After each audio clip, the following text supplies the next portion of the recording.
Hey guys, welcome to this lecture. So now we will see how you can do the URL filtering with the help of the URL filtering profile. Okay, so with this internet access rule, you can allow the internet to your LAN users. In fact, you can control their internet access. So if you open it up, if you go to actions, you have this option to configure the profile. And in URL filtering profile, you have the default URL profile, right? So you can apply the default profile or you can create your own. So we will see how to create the custom profile and then we can call that profile in our rule. So you need to go to the objects. Inside objects, if you scroll it down, you have the security profiles. You need to come to the URL filtering, right? And this is the default profile which has 59 categories allowed, alert 5 categories, continue 0, block 11 categories, override 0 categories, right?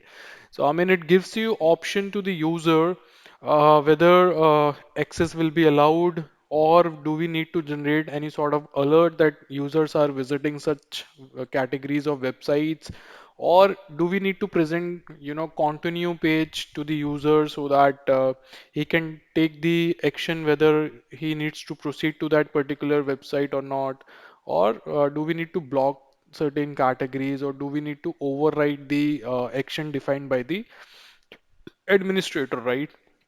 So this you can do. Then you do have user credential submission where, if a user submits the credential, then he can get the access to these all 75 categories. We have the 75 categories in totality. So we will not go with the default one. We will go with the new profile for us, right? And we can also configure the custom URLs, custom categories. That too is possible. So what you need to do, you need to go to the custom objects and then you have this URL category. So you can create your custom category as well if you wanna create it. If you feel like that I mean the database of the Palo Alto is not having your set of websites in a certain category, so you can create your own category list, right? You can give it a name and you can add your URLs, domains, hostname, whatever it is, or you can import, export the details. So we'll do it later on. First, let's have a look on URL filtering. So let's click on add, give it a name, prod URL profile. So this is going to be our production URL profile, right? Here, this category should be blocked. I don't want this to be allowed. These are the predefined categories from the Palo Alto. Then abuse drug, block, adult, block, alcohol, block, auctions, block, business and economy should be allowed, command and control should be blocked, computer and internet info allowed, content delivery networks allowed, then copyright should be blocked, cryptocurrency allowed, dating should be blocked, dynamic DNS allowed, then educational allowed, encrypted DNS allowed, entertainment and arts allowed, extremes are blocked, financial services allowed, gambling is blocked, and games allow block, right? Then government is allowed, grayware should be blocked, hacking blocked, health and medicine allowed, high risk should be blocked, home and garden allowed, hunting and fishing allowed, insufficient content block. Then we have internet communications and telephony, internet portal, job search, legal, low risk, malware should be block, medium risk block, military is allowed, motor vehicles allowed, music, newly registered domains, news not resolved, block. These are the URLs for which we cannot resolve their categories. So it is like newly added websites, right? And nobody is aware of that type of website. Nudity block. Then online storage and backup should be allowed, parked, peer-to-peer. Personal site blocks, philosophy, phishing should be blocked. Private IP addresses, proxy avoidance, anonymizer should be blocked. Ransomware block. Real state allowed, real time detection, recreation, reference, religion, search engine, sex education, block. Okay, shopping, social networking should be continue. So continue, it will be like user will get the message, right? And user credential should after, you know, if I'm going to select this override, then it will be like what will happen if user is going to submit the credentials. So we can define the credentials as well, right? And it should allow the connection or it should generate the alert that you can define. So first we will go with the continue and we will click on allow. That user will click on that continue button and connection will be allowed. Then sports, so allowed, streaming media allowed. Then weapons, we will generate alert for this category and alert, that's it. Okay. And we will also generate alert for, just to see that our actions are working. So medium risk is block, military or okay, news, online storage, and so we will generate the alert. Okay. So now we have allow categories 49, alert categories 2, continue category 1, block category 23, override category is 0, right? So if user is going to submit the credentials, allow categories are 50, alert 2, block categories are 23. So now let's go back to our rule, go to policies and just pull up this internet access. So now you can see how simple it is. You just need to call that particular profile here and your job is done, right? But the only thing is now you won't see the logs inside the URL filtering tab, in monitor. It will come inside threat because now CTD will do the inspection, not your slow path. I mean, during the connection establishment, so first time if you receive the packet, it goes through ingress, flow lookup, slow path, and we evaluate the security rules, right? And then it goes into fast path, then app ID, and then it goes to CTD, right? So content thread detection or SP3 engine will do the filtering now. And whenever it changes any connection state from active to discard, right, or deny, so that will come inside threads. So if you go to monitor tab and inside threat logs, you will be able to see that, right? Because it will be considered as a threat now.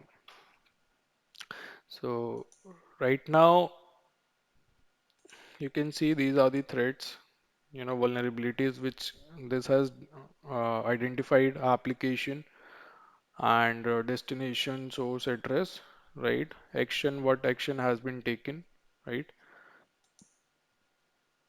So this is how it works. So let's wait for this commit job to finish and then we will do the testing.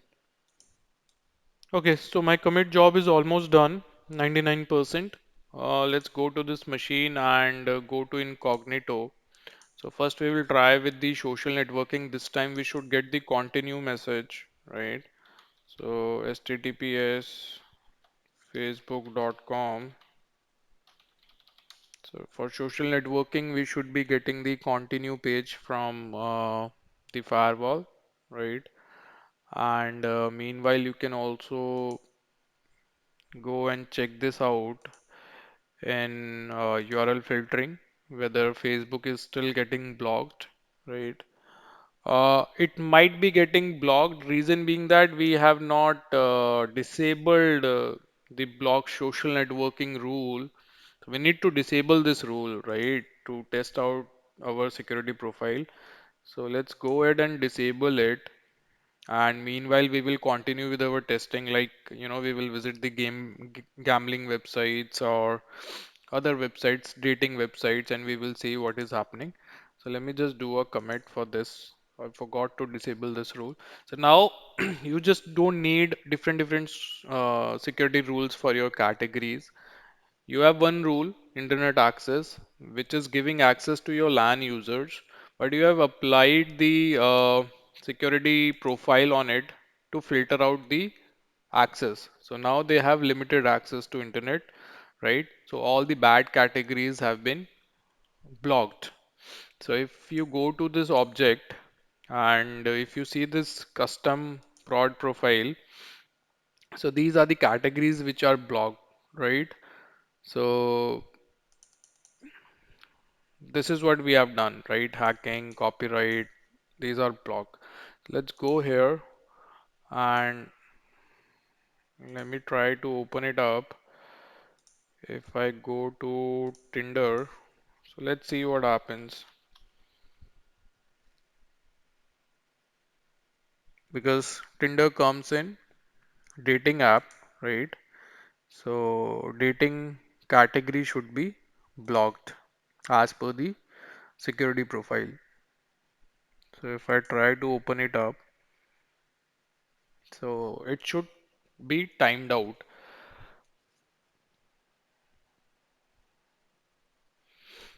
Another thing is you're not able to see the response pages, you know.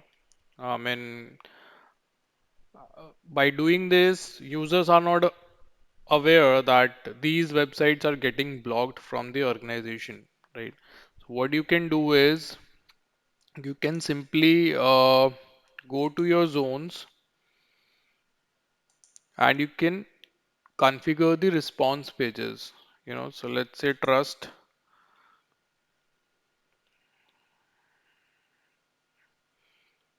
uh, just a minute, response pages, device, and we have response pages. So these are the default you can say pages available for antivirus, application, captive portal, data filtering, file blocking, continue page. Similarly, you have URL filtering and category match, block page, URL filtering, continue override page. These pages you can send it to the user, right? So you can do that. So you can just go to network and inside interface management, you can see that the profile which you have created in the network services, we have activated the response pages, right? So it should be sending the response pages, right? And you can verify that this particular profile has been activated on the interface. So management profile is ping only on all the three interfaces, but still you are not getting the response pages here, right? So you can just do one thing. I mean, once you enable the SSL decryption, in that case you will be able to see that because it happens. So I'll show you that once we will do the SSL decryption, then we will start getting those pages as well. And it is almost done. Commit is complete. So now let's try it out and let's try to visit facebook.com and let's see what happens. Do we get continue page, right? So if I go to monitor and in URL filtering, let's see Tinder is still getting blocked.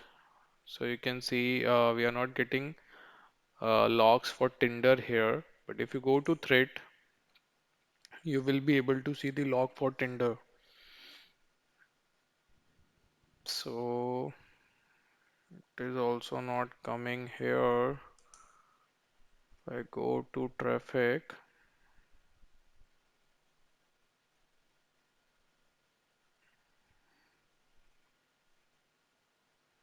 so let me just do one thing.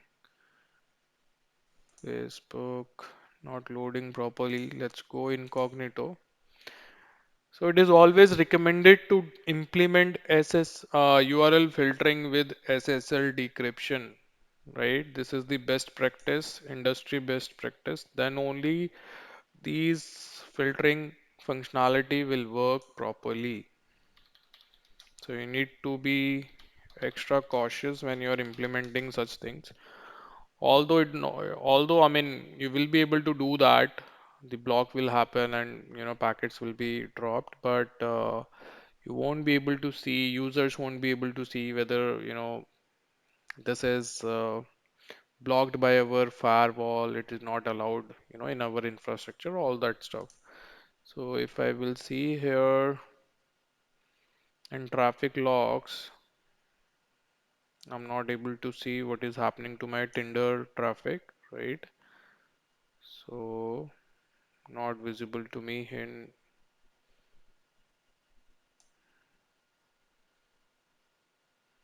So you can see threat, Facebook session end because of threat, right? Facebook, although the action was allowed, right, through internet access, but session end reason threat detected, threat detected, threat detected, right? Similarly, you will see for Tinder as well here, and for Tinder as well as this website, yeah, Tinder only. So you will see threat detected, and if I will go to my threat logs, it should have the latest logs. Let's see. Uh, no, these logs are not updating because in URL filtering now you won't be able to see that these are the threat logs. So dating category, block URL, right? Facebook is also getting blocked.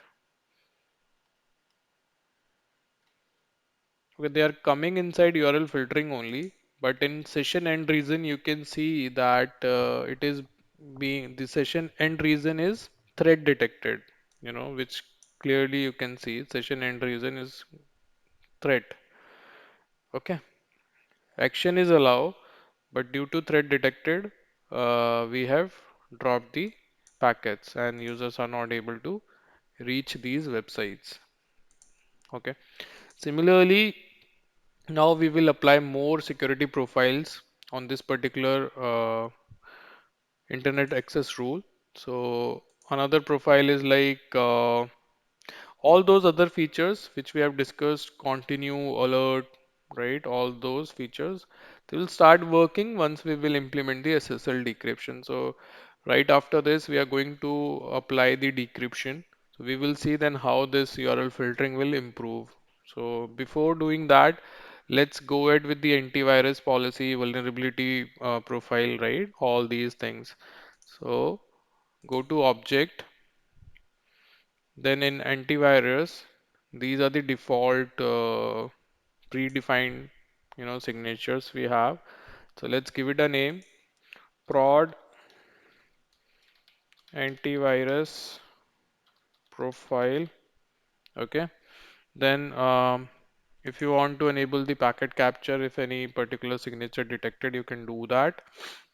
So your protocol, right? FTP, HTTP, HTTP2, all these signature default action reset. So you can, you know, define if anything malicious detected in FTP protocol, what do you need to do? You need to drop it, you need to reset the connection, you need to allow, you need to alert, you need to reset both, right? So we'll go with this, you know, reset both, and wildfire signature action will be default reset both. Inline ML action should be reset both, right? Because wildfire is our sandbox. So then we have this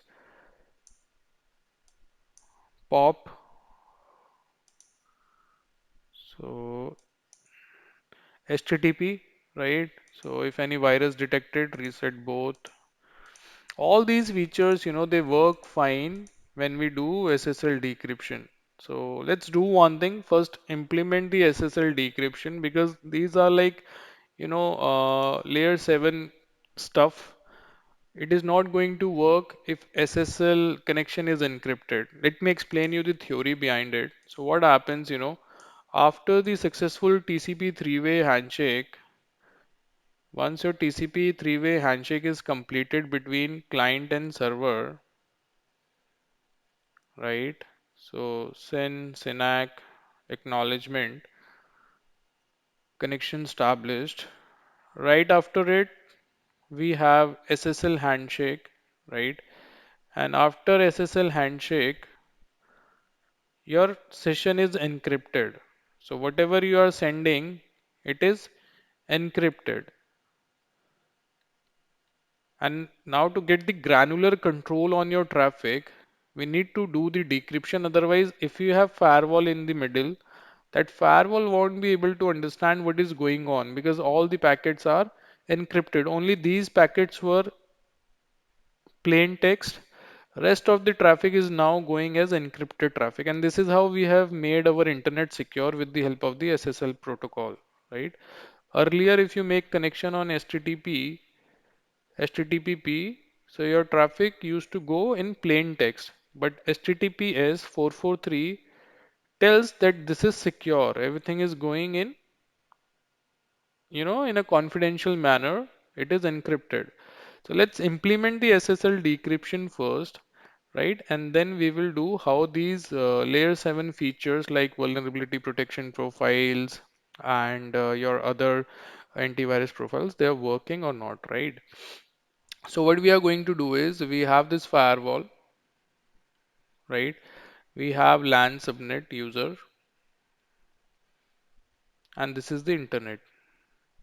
So we are going to configure the SSL decryption here, and we will do forward proxy. So for your LAN traffic, if user is sending traffic out towards the internet, we do forward proxy. And if you have hosted any server in your DMZ zone, and users are accessing the server from internet, and if you want to decrypt that session, if it is SSL connection is there, so we do inbound proxy, right?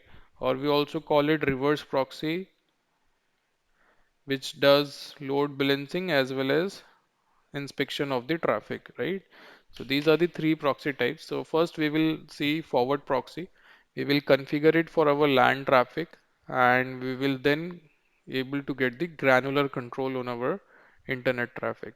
So let's go ahead. I'll cover this part in the next video, the SSL decryption, and then we will continue with our security profiles.